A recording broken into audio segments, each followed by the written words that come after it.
Mayor Abby Binay binatiko sa mga opisyales ng Makati City na nag-aproba ng Heal Tulog Campaign. Ang kabuuan ng balita mula kay Catherine Landicho. Nananawagan si Makati City Mayor Abby Binay sa mga opisyal ng lungsod na nag-greenlight ng advertising campaign na nagpalit ng Heal Puyat Street sa Heal Tulog.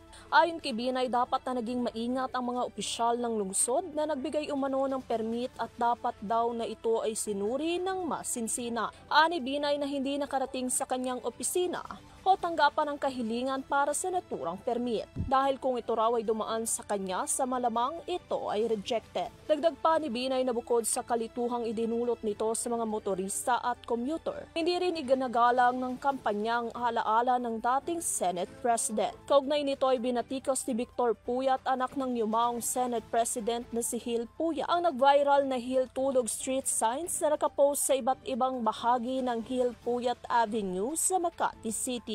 Sinabi naman ni Binay na humihingi ito ng paumanhin sa kanyang mga kababayan at dating Senate President Puyat kung saan ang naturang signage ay tatanggalin ayon sa kanyang kautusan. Pinagsabihan na rin daw ng alkalde ang mga opisyal na nasa likod nito. Para sa URTV News, Catherine Landicho, sumasaludo sa bawat Pilipino.